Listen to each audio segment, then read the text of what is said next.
Hello friend, welcome to my YouTube channel. आज की इस क्लास में हम लोग क्लास 11 गणित देखने वाले हैं, एकदम शुरू से बेसिक से। तो आप लोग क्लास में अंत तक बने रहिएगा, जिससे आपको समूचे यानी क्लास 11 का फर्स्ट चैप्टर है समूचे यानी सेट्स। इसको इंग्लिश में क्या बोलते हैं? सेट्स। क्लियर है? तो यह आपको क्लियर हो जाएगा देखने के बाद। पार्ट 1 आज के लिए है और आगे चलता रहेगा।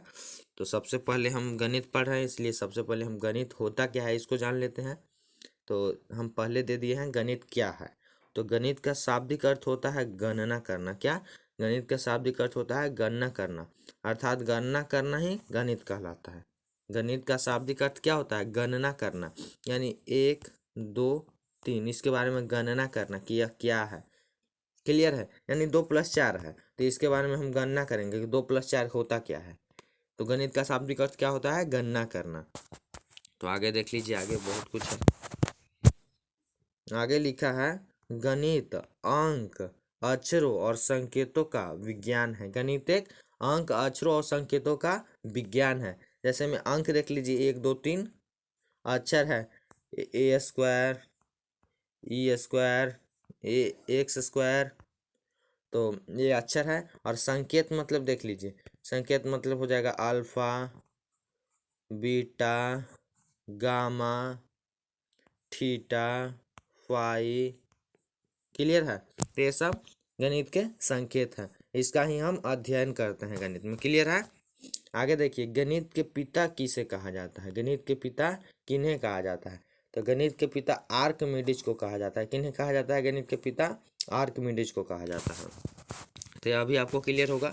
तो अब देखिए आगे, इतना तो गणित का एकदम बेसिक था। गणित किसको कहते हैं, गणित क्या है, गणित के पिता कौन है। तो अब आगे समुच्चय देखते हैं हम लोग। आगे क्या देखते हैं? आगे समुच्चय देखते हैं। देख लीजिए, यहाँ पर लिखा है क्लास 11 सेट थ्योरी यानी समुच्चय। तो सबसे पहले हम देखते हैं कि समुच्चय है क्या। समुच्चय क्या है? समुच्चय क्या है भाई, आखिर तो जानना जरूरी है। तो सुपरिभाषित वस्तुओं का संग्रह को समुच्चय कहते हैं। यहाँ लिखाया नहीं है। सुपरिभाषित वस्तुओं के संग्रह को समुच्चय कहते हैं। क्या? समुच्चय कहते हैं। सुपरिभाषित वस्तुओं के संग्रह को क्या कहते हैं? समुच्चय कहते हैं। क्लियर हुआ? तो हम जानते हैं कि आपका डाउट क्या है, इसलिए हम यहाँ डाउट लिख दिए हैं। डाउट आपका है कि सुपरिभाषित होता क्या है। ये भी तो दिक्कत है कि सुपरिभाषित क्या होता है। तो देख लीजिए यहाँ सुपरिभाषित क्या होता है से आपका डाउट है। देख लीजिए, हम यहाँ पर लिख दिए हैं, इसी कारण कि डाउट तो आपका होगा ही सुपरिभाषित। तो सुपरिभाषित क्या है? जो व्यक्ति से व्यक्ति नहीं बदलता है उसे ही सुपरिभाषित कहते हैं। यानी हम बोले कि हमारा फेवरेट हीरो कौन है, हमारा फेवरेट हीरो कौन है। तो फेवरेट हमारा है, मान लीजिए अक्षय कुमार। अक्षय कुमार है मान लीजिए, और आपका फेवरेट हीरो है शाहरुख खान। क्या? शाहरुख खान। और हमारा अक्षय कुमार। तो बदला कि नहीं बदला? तो ये सुपरिभाषित वस्तु नहीं है या व्यक्ति नहीं है। क्लियर है? तो सुपरिभाषित भाई हो गया क्या, या सुपरिभाषित मानिए कि सबसे छोटी सम संख्या, सबसे छोटी सम संख्या। तो सबसे छोटी सम संख्या क्या है? 2 है। ये तो हम भी जानते हैं और आप भी जानते हैं। तो हमारे लिए भी 2 है और आपके लिए भी 2 ही है। तो इसे ही सुपरिभाषित कहेंगे। क्लियर है? इसे ही सुपरिभाषित कहेंगे। ऐसे ही मान लीजिए सबसे छोटी प्राकृत संख्या। तो सबसे छोटी प्राकृत संख्या क्या है? सबसे छोटी प्राकृत संख्या, प्राकृत संख्या। तो हमारे लिए सबसे छोटी प्राकृत संख्या 1 है। तो आपके लिए क्या अनंत हो जाएगा? सबसे छोटी प्राकृत संख्या। आप भी तो बोलेंगे कि सबसे छोटी संख्या 1 ही है, बोलेंगे कि नहीं? तो इसे ही सुपरिभाषित कहते हैं, जो व्यक्ति से व्यक्ति नहीं बदले। यानी हम हीरो का एग्जाम्पल दिए, जैसे हमारा फेवरेट है अक्षय कुमार और आपका फेवरेट मान लीजिए कि सलमान खान है ना, तो शाहरुख खान है। तो यह तो बदल गया, पर ये नहीं बदलेगा। बदलेगा नहीं ना? बदलेगा। मान लीजिए कि महीना कितना होता है, मंथ कितने होते हैं। तो महीना हमारे लिए 12 है, तो आपके लिए क्या 14 हो जाएगा? नहीं ना, आपके लिए भी तो 12 ही होगा। तो यह व्यक्ति से व्यक्ति नहीं बदल रहा है, इसे ही सुपरिभाषित कहेंगे। क्लियर है? तो अब आगे देखिए, आगे भी एक ठो और है, संग्रह में वस्तुओं की पुनरावृत्ति नहीं होनी चाहिए। संग्रह में वस्तुओं की पुनरावृत्ति नहीं होनी चाहिए। मानिए कि हम संग्रह बना रहे हैं 1 2 1 3 2, तो यहाँ पर तो पुनरावृत्ति हो गया, देख लिए 1 2 बार आ गया और 2 2 बार आ गया, तो पुनरावृत्ति नहीं होनी चाहिए। ऐसे लिखा था 1 2 3, कभी भी पुनरावृत्ति नहीं होनी चाहिए। और एक और पॉइंट, इस समुच्चय को जब भी लिखते हैं तो मंझली कोष्टक में लिखते हैं। कौन सा कोष्टक में लिखते हैं? मंझली कोष्टक में। क्लियर है? लिखा होगा, समुच्चय को जब भी लिखते हैं तो मंझली कोष्टक में लिखते हैं। क्लियर है? नहीं भी लिखा होगा तो लिख लीजिए, समुच्चय को मंझली कोष्टक के अंदर लिखते हैं। क्लियर है? कोष्टक के अंदर लिखते हैं। तो ये सब बात पे आप ध्यान दीजिएगा।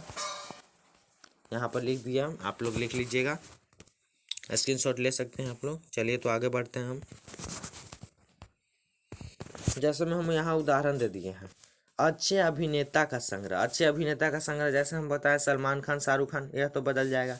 पर सम संख्या का संग्रह, तो सम संख्या 2 4 6 8 अनंत अनंत डॉट डॉट अनंत तक चला जाएगा। तो यह तो हमारे लिए भी यही है और आपके लिए भी यही होगा। क्लियर है? आगे देखिए, अंग्रेजी वर्णमाला के स्वर वर्णों का संग्रह। तो स्वर वर्ण क्या है? ए है, ई है, आई है, ओ है, यू है। तो ये हमारे लिए 5 ठो है और आपके लिए 10 ठो और हो जाएगा, नहीं ना? ये भी नहीं बदलेगा, यानी ए समुच्चय नहीं होगा, फर्स्ट वाला समुच्चय नहीं होगा और सेकेंड दोनों होगा। क्लियर है? क्लियर है ना? तो चलिए अब आगे बढ़ते हैं। अब है हमारा समुच्चय निरूपण की विधियां। समुच्चय निरूपण की विधियां, समुच्चय निरूपण की 2 विधियां हैं। कितनी है? समुच्चय निरूपण की 2 विधियां हैं। पहली है सारणी या रोस्टर विधि, सारणी या रोस्टर विधि, और दूसरा है समुच्चय निर्माण विधि। इसे गुण विधि भी बोलते हैं। समुच्चय निर्माण विधि को गुण विधि भी बोलते हैं। क्या? गुण विधि भी बोलते हैं। पहला है सारणी या रोस्टर विधि और दूसरा है समुच्चय निर्माण विधि। क्लियर? चलिए अब आगे बढ़ते हैं, एक एक करके दोनों को देखते हैं। सारणी या रोस्टर विधि को कैसे लिखते हैं? ठीक है, क्लियर? मान लीजिए हमारा प्रश्न है सम संख्या का संग्रह, तो हम बोले कि आपको मंझली कोष्टक में लिखना है। सम संख्या का संग्रह क्या हो जाएगा? 2 कॉमा देंगे, 4 कॉमा देंगे, 6 8 और डॉट डॉट चलता रहेगा। तो इसको ही हम सारणी या रोस्टर विधि बोलेंगे। ऐसे ही लिख देना है बस। ठीक, क्लियर है? ऐसे ही इसका आंसर दिया होता है समुच्चय सारणी या रोस्टर विधि में। मंझली कोष्टक लिख के, मानिए सम संख्या का संग्रह बोला तो 2 4 6 8 लिख दिए। यहीं पर मानिए कि विषम संख्या का संग्रह दिया होता तो मंझली कोष्टक हम लगाते 1 3 5 डॉट डॉट डॉट, 3 डॉट देते, कर देते, कोई दिक्कत नहीं, बन गया। बस इतना ही करना है। मान लीजिए कि स्वर वर्णों का दिया रहता, जैसे ए ई आई ओ बोला, तो उसका भी हम ऐसे करते, मंझली कोष्टक देते A comma E comma I comma O comma U और बंद कर देते। बस हो गया, इसका आंसर हो गया। और क्या करना है? तो सारणी या रोस्टर विधि आपको समझ में आ गया? नहीं समझ में आया होगा तो कमेंट जरूर कीजिएगा, हम अगले क्लास में भी आपको बताने का प्रयास करेंगे। तो चलिए अब आगे बढ़ते हैं। दूसरा है समुच्चय निर्माण विधि। समुच्चय निर्माण विधि, इसको गुण विधि भी बोलते हैं, बताएं हम। तो इसमें भी हम लिए हैं सम संख्या का संग्रह। सम संख्या का संग्रह, तो देखिए यहाँ लिखा है मंझली कोष्टक एक्स सच दैट एक्स, इसको सच दैट पढ़ते हैं। ठीक, और इसको ऐसे करके कॉमा दीजिए, और अगर आप लिखने में सक्षम है आगे हम बताएंगे। और सम संख्या का संग्रह बोल रहा है तो हम क्या लिख सकते हैं? इसको लिख सकते हैं एक सम प्राकृत संख्या का संग्रह, यानी लिख सकते हैं कि एक सम संख्या का संग्रह पर प्राकृत जोड़ दिए तो कुछ अलग लगने लगा। तो एक सम प्राकृत संख्या का संग्रह, जैसे 2 हो गया 4 हो गया, इसे ही ना सम प्राकृत इसको ही ना बोलेंगे। ऐसा तो नहीं है कि प्राकृत जोड़ दिए तो 1 भी हो जाएगा, एक हमारा सम थोड़ा ना है। क्लियर है? तो यहाँ देखिए, यहाँ लिखा हुआ है सम प्राकृत संख्या का संग्रह। क्लियर है? तो आगे एक ठो हम प्रश्न दे दिए हैं। प्रश्न, अंग्रेजी वर्णमाला के स्वर वर्णों का समुच्चय रोस्टर विधि और समुच्चय निर्माण विधि दोनों में लिखिए। क्लियर है? तो देखिए यहाँ आंसर दिया होगा।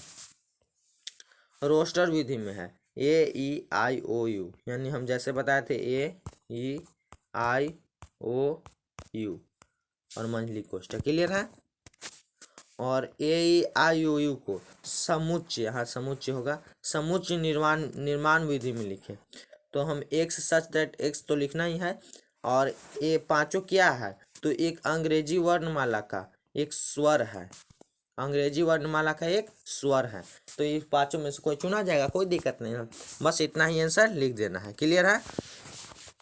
तो आज के क्लास के लिए बस इतना ही, आगे के क्लास में मिलते हैं। आपको अगर वीडियो अच्छा लगा होगा तो ज़रूर शेयर कीजिएगा, अपने एक दोस्त तक तो ज़रूर शेयर कीजिएगा।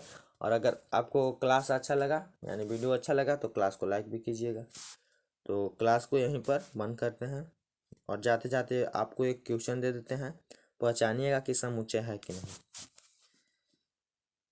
सबसे अच्छा, पहला हमारा क्वेश्चन है, सबसे अच्छा कवि का समुच्चय, सबसे अच्छा कवि यानी कविता लिखने वाले कवि का समुच्चय क्या होगा,